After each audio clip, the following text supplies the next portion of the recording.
Tampilannya udah terlihat ya. Yang lain di-mute dulu ya. Di-mute dulu ya, yang lain. Pop. Tolong di-mute ya, Pop. Kopi. Udah ya.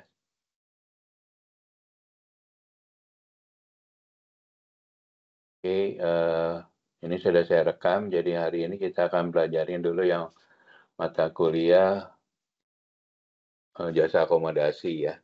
Jadi perkenalkan, nama saya Dino Leonardi. Saya sebagai dosen di Trisakti Pendidikan S3 dari Unpas Bandung. Saya juga sebagai GM di 4 Point by Sheraton Makassar ya. Sebelumnya saya di Fairfield by Marriott juga.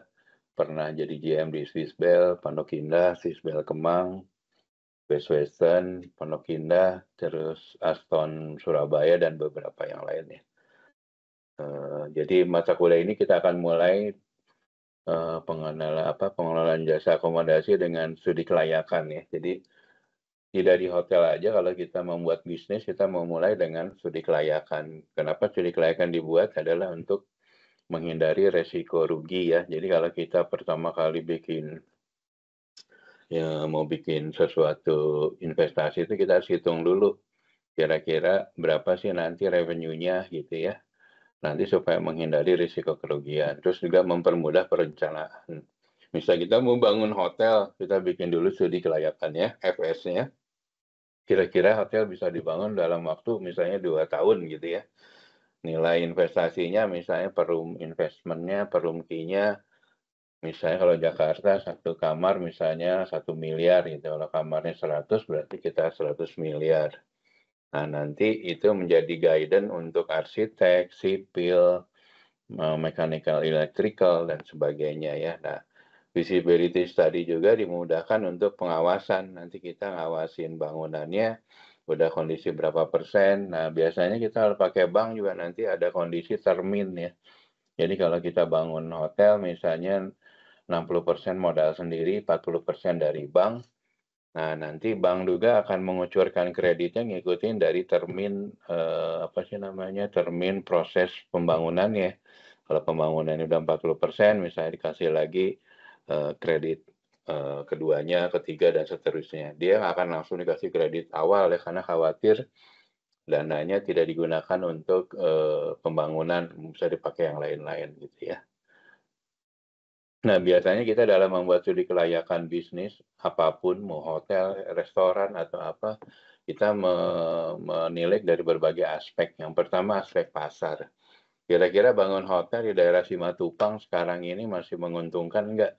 Caranya kita lihat SWOT-nya dulu. Rata-rata okupansi daerah Simatupang berapa persen sih? Misalnya kayak tadi era Suite 60, terus ada Aston Simatupang, misalnya year to date-nya misalnya 60% juga.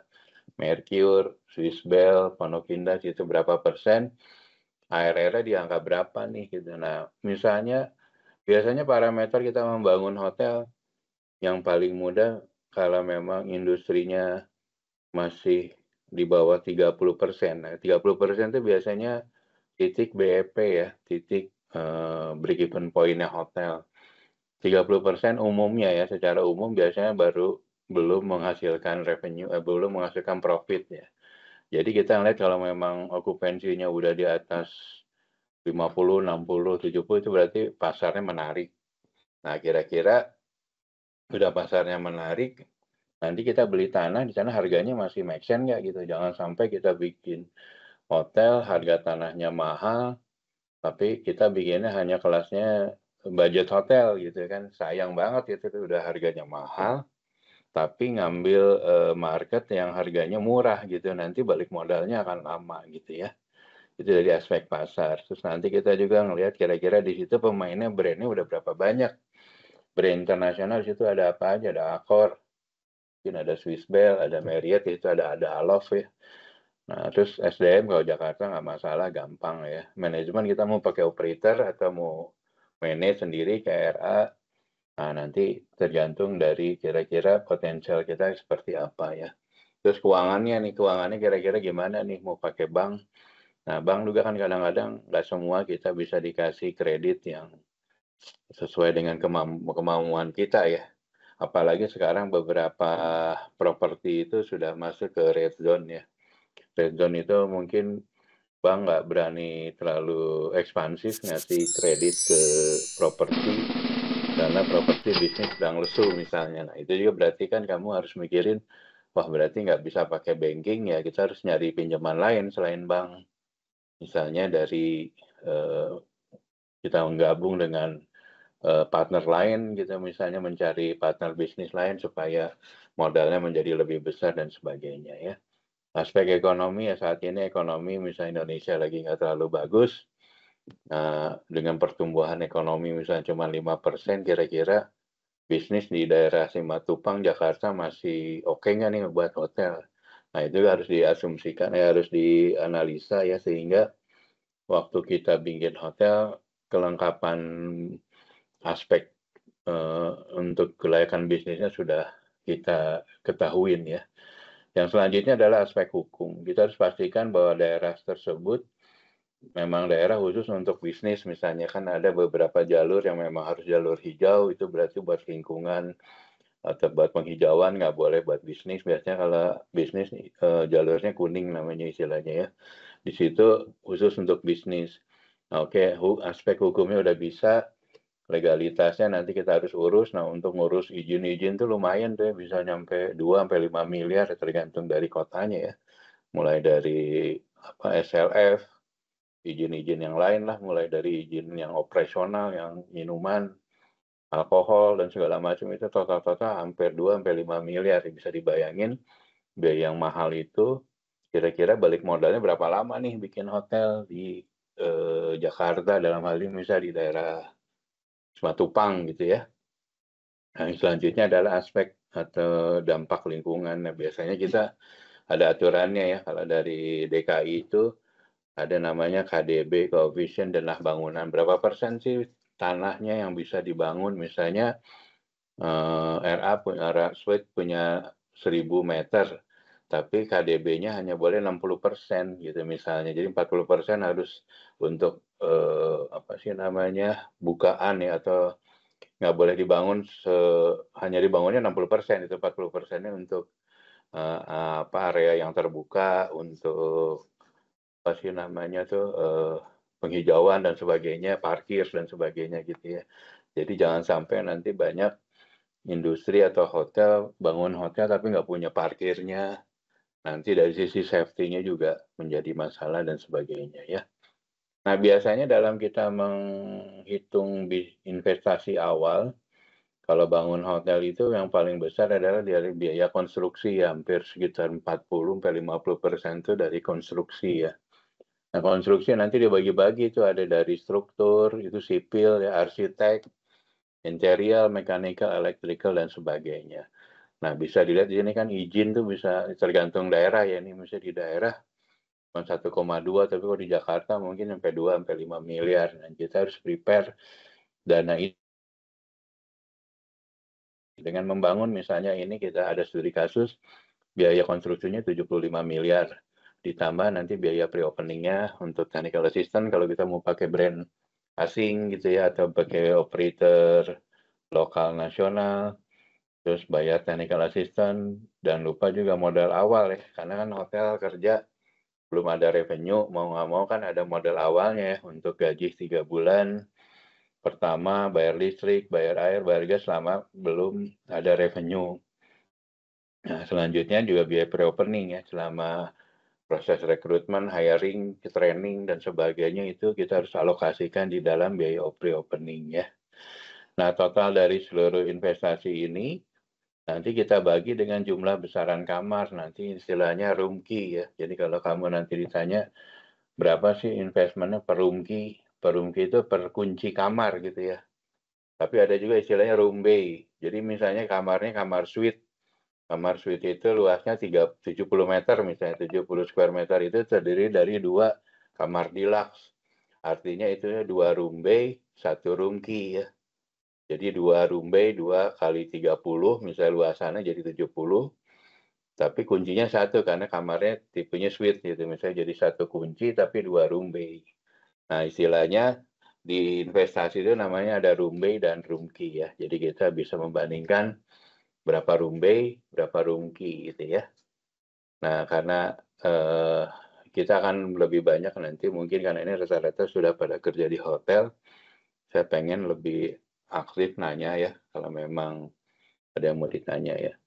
Nah, ini dari biaya 78 miliar ini kita ternyata bank hanya bisa ngasih pinjaman misalnya 70%, ini paling bagus nih. Kalau bank biasanya kalau kita portofolio bisnis kita masih kecil, pinjamannya hanya paling 30% dari total investasi. Misalnya kita sudah perusahaan besar, sudah punya nama baik di bank, mungkin dikasih pinjamannya 70%. Tapi saat ini rata-rata di 30-40 lah maksimalnya dari bank. Sisanya adalah modal sendiri ya. Nah ini asumsinya modal sendiri 30%, dari pinjaman atau dari banknya 70%. Nah nanti kita menghitung berapa balikin modal yang 70% ininya, dan berapa keuntungan dari modal sendirinya, balik modalnya gitu ya. Nah di sini kita bagi dua apa sih namanya, dua target. Yang pertama pengembalian hutang ke bank dulu yang 70%, terus kembaliin ke modal kita yang sudah kita tanamkan ke dalam investasi itu.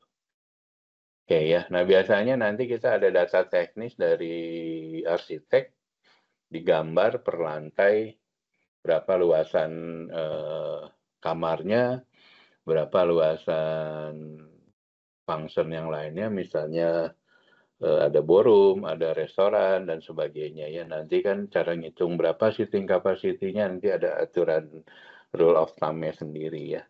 Nah, katakanlah ini dari total, kita bisa bangun misalnya 6 lantai, dengan masing-masing kamar luasannya, misalnya kamar tipenya, mana nih kamar? Oh ini kamar, ini luasannya di 22 square meter misalnya, ini kamarnya mungkin ini bintang 3 ya gitu ya. Nah dari ini kita bisa lihat, kita bisa dapat berapa kamar gitu ya. Nanti kita investasinya, total dari seluruh investment dibagi jumlah kamar, itu namanya investment per room key ya. Nah, nanti dari hitungan arsitek ini kita akan dibagi per lantai. Per lantai itu nanti bisa dapat berapa kamar dengan posisi misalnya satu kamar deluxe luasannya 22,5. Di atasnya deluxe ada junior suite 33. Selanjutnya executive suite dan family suite. Nah, dari total ini kita dapat ternyata 169 room key ya. Nah, 169 room key ini bisa terdiri dari beberapa, mungkin lebih banyak room bay-nya ya. Room key kan kuncinya, berapa kunci, berapa kamar. Nah, tapi kalau room bay berapa kubikelnya nanti dihitungnya ya. Nah, dari sini kita bisa dapatkan luasan tanah, luasan kamar menjadi, kamarnya adalah komposisinya misalnya antara twin sama double bed. Nah, twin sama double bed ini juga kita harus menghitung dengan nanti jumlah besaran meeting room, besaran dari seating capacity dari restoran ya. Karena banyak juga hotel yang dibangun ternyata antara posisi twin-nya kurang gitu. Kadang-kadang pas giliran meeting, oh ternyata ruang meetingnya banyak, tapi twin-nya kurang ya. Kalau kamar kita pakai Hollywood-in masih aman gitu. Tapi kalau kamarnya posisinya nakasnya sudah disusun twin, dipaksa udah double terus dipaksain jadi twin, ternyata dudukan belakang headboardnya nggak sama gitu. Jadi nanti waktu di split jadi twin agak aneh gitu ya. Nah ini juga menjadi problem banyak beberapa hotel yang nggak di-prepare sedemikian detail karena beberapa alasan. Misalnya dia bangun nggak pakai operator dulu, pas udah mau jadi operator masuk, operator ternyata punya spesifikasi sendiri, misalnya Accor minimal 30 square meter misalnya untuk Ibis misal. Ternyata dia hanya 22 square meter. Nah, kadang-kadang ini yang jadi problem nanti terjadi. Misalnya Accornya nggak mau gitu manage karena, tapi kalau Accornya perlu ya mau manage, tapi akhirnya brandnya mungkin diturunin, yang tadinya misalnya dari Novotel turun ke Mercure atau sebaliknya gitu ya. Nah, ini juga menjadi suatu perencanaan yang tidak komprehensif ya. Dari awal rencana ngebangun sendiri, di tengah jalan pakai operator, ternyata operator punya spesifikasi teknis kan, nggak mungkin dia memaksakan mau brand Novotel atau mau brandnya kalau di Marriott misalnya mau pakai 4 point atau Fairfield ternyata speknya nggak masuk gitu ya. Nah akhirnya kan kalau kita punya operator yang brandnya banyak, mungkin pilihan-pilihannya bisa dikasih pilihan brand lain gitu ya. Tapi kalau misalnya brand yang nggak banyak, ya biasanya terjadi negosiasi itu yang terjadi kadang-kadang aneh yang hotel dari budget tapi dipaksain menjadi bintang 4 gitu misalnya. Itu kelihatan banget gitu itunya ya. Nah, setelah dibagi berdasarkan besaran atau jumlah besar berapa banyak twinnya, double-nya, plus nanti meeting room-nya berapa banyak kapasitinya, restorannya sitting capacity berapa banyak. Nah, baru kita nanti menghitung total seluruh luasan. Seperti saya sampaikan tadi, KDB-nya ya, koefisien dana bangunan masing-masing daerah beda-beda. Kalau DKI mungkin 60% boleh dibangun dari tanah 1.000, 60%-nya gitu ya. 60% itu ditambah ke atas lebih dari 1.000 sih sebenarnya. 60% itu tapak awalnya ya, tapak dasarnya ya. Jadi kalau luasnya 1.000, 66 berarti 600. Kalau 60% kan 600-nya ya. 600 itu yang akan dibangun jadi struktur. Naik ke atas mungkin lebih dari 1.000 juga gitu ya. Nah, nanti kita susun juga ini berdasarkan susun kan ada rule of thumb-nya gimana supaya restoran, kitchen dalam satu floor gitu supaya memudahkan dari operation. Terus listrik juga nggak jadi tinggi kalau kitchennya di lantai atas, restoran di bawah kan nanti akan banyak lift dan sebagainya ya. Terus masalah layout juga nanti jadi pengaruh ya kadang-kadang apa sih namanya tuh layoutnya eh, terjadi crossing gitu antara anak FB product sama FB service waktu kirim makanan terjadi crossing itu bertabrakan gitu. Nah itu harus di layoutnya harus sedemikian rupa sehingga operation tidak terganggu gitu ya. Banyak yang terjadi dari sisi arsitek bagus, tapi dari sisi operasional kita akan repot, housekeepingnya nanti ngebersihin kamarnya ribet gitu ya. Engineering buat maintenance-nya juga susah misalnya karena ceilingnya ketinggian, terus nggak ada Jenny alat buat naiknya, jadi nanti ganti lampu segala macam susah dan sebagainya ya. Nah ini adalah salah satu contoh pembagian per floor ya, nanti di lantai 1 biasanya semua function ada di situ, ada coffee shop, ballroom, meeting room. Nah ini lebih enak nih buat operationnya ya. Jadi kan dari sisi manningnya, kalau satu floor kan lebih gampang ya. Misalnya coffee shop bisa bantu juga backup ballroom, meeting room, dan sebagainya.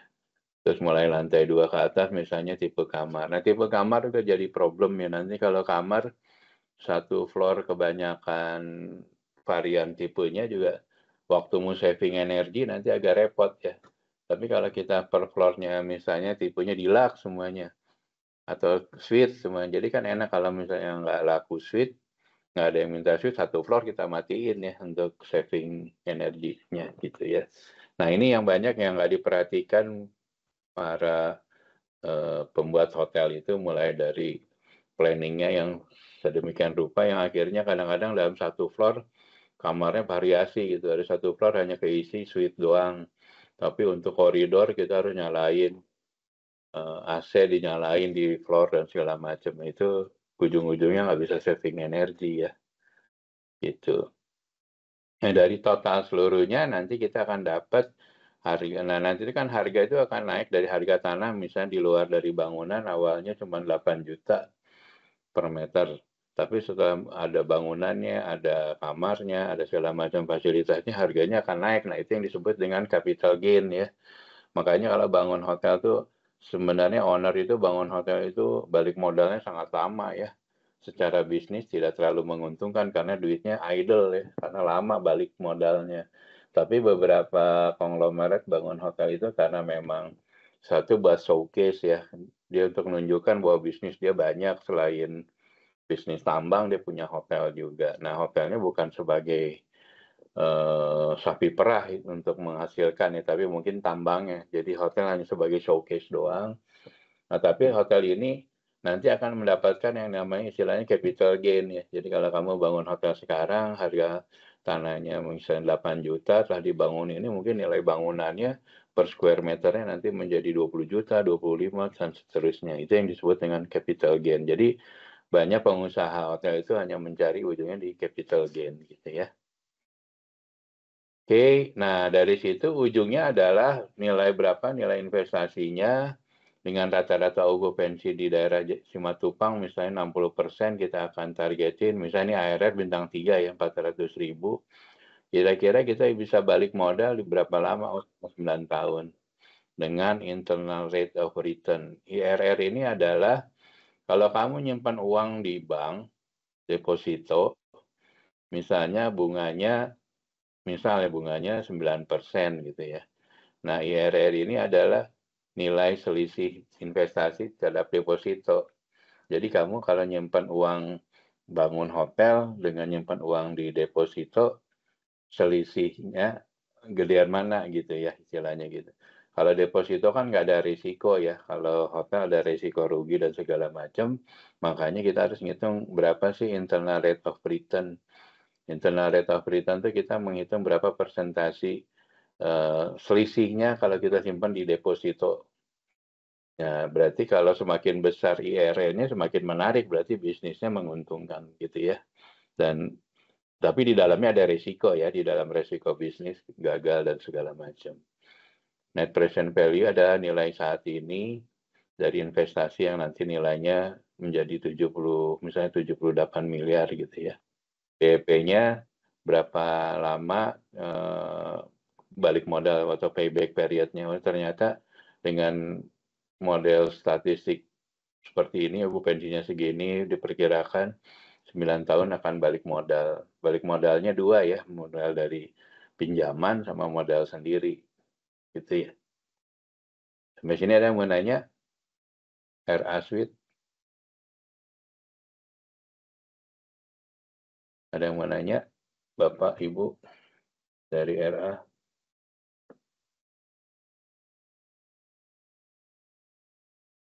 Mudah-mudahan bahasanya bisa dimengerti. Pak, ini mungkin yang Izin Pak engineering. Dino, maaf Pak Dino, room B tadi apa Pak? Jadi room B itu gini, misalnya suite luasannya 30 square meter, 70 square meter gitu ya. Nah kalau di LAK misalnya luasnya 30, berarti room bay-nya itu ada 2, suite itu 2 room bay, 30 kali 30, 30 dan 30, tapi satu room key, tapi satu kunci gitu kan. Jadi istilahnya 2 room bay, 1 room key gitu, untuk kamar suite ya. Gitu. Oh paham. Hmm. Kayak Jadi kan ada yang kita bikinnya per kubikel masing-masing luasannya 30 square meter gitu. Itu satu room bay, satu room. oh Tapi kalau kamarnya suite berarti 2 room bay, 1 room key gitu lah. iya. Kalau ada yang kayak 3 bedroom gitu berarti hitungannya ya 3 room B ya Pak? Nah, 3 Satu room room key. bay, 1 room key gitu. Ya, tapi biasa kita hitungnya nanti berapa sih investmentnya per room key ya, hitungnya per room key ya. Jadi bisa per room bay atau per room key nanti tergantung dari biasa sih umumnya kita kalau nilai nanti berapa sih investment per room key-nya gitu. Jadi tinggal total investasi bagi jumlah kunci kamarnya gitu. Oh, jadi 2 bedroom sama 3 bedroom juga hitungannya satu, Pak? 1 room key tapi 2 room bay, 2 room bay gitu loh. Oh, baik. Jadi kalau family suite 3 room bay, 3 kamar deluxe digabungin jadi 1 jadi junior suite atau apa namanya tadi family suite. Jadi 1 room key family suite terdiri dari 3 room bay kamar deluxe gitu lah. Istilahnya gitu.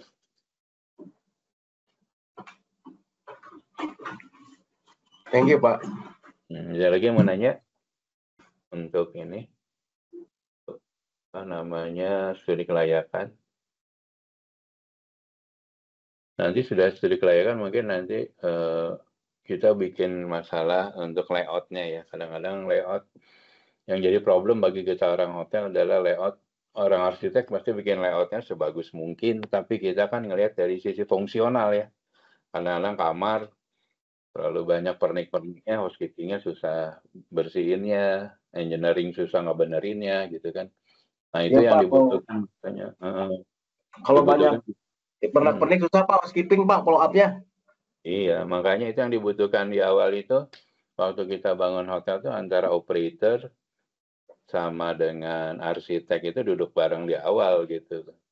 Banyak yang kejadiannya tuh pembangunan hotel itu jalan duluan, operator masuk. Nah, itu yang jadi problem. Sedangkan ngerubah gambar kan itu udah ada hitung-hitungannya, mungkin udah fabrikasi, segala macamnya, nanti akhirnya akan muncul kerugian. Malah ada satu hotel di China dulu, seorang bisnis development cerita dia bikin bangun bintang 5. Dia bangun sendiri gitu loh. Pas udah ujungnya mau buka baru manggil operator. Operatornya kok bingung gitu kan. Ternyata spek luasan kamar nggak sesuai dengan dia punya brand filosofinya gitu ya. Akhirnya ya banyak terjadi kayak di China gitu ya. Brand di Eropanya itu bintang 2, tapi di China jadi bintang 5. Pernah dengar nggak gitu? Di Eropanya sebenarnya ini kelasnya misalnya kalau Aston Vave gitu loh. Tapi kira di China Vave itu menjadi bintang 5 gitu kan, aneh kan kalau kalau apa sih namanya? Kalau kita sebagai orang hotel kan spek brandnya kok beda-beda gitu. Nah, itu banyak yang terjadi karena gitu, karena modifikasi di awal antara operator sama owner nggak ada pembicaraan di awal akhirnya seperti itu. Gitu ya.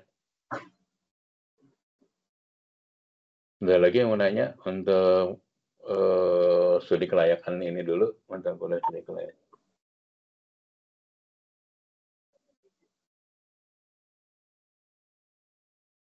Kalau nggak ada, saya lanjut ke mata kuliah itu ya. Revenue management atau pengelola pendapatan. Bisa kita lanjut.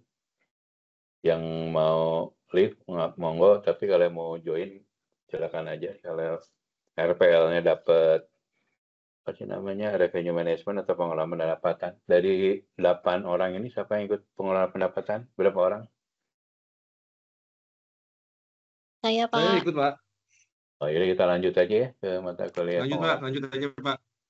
Oh, bentar. Saya ini dulu recordingnya kita bedain.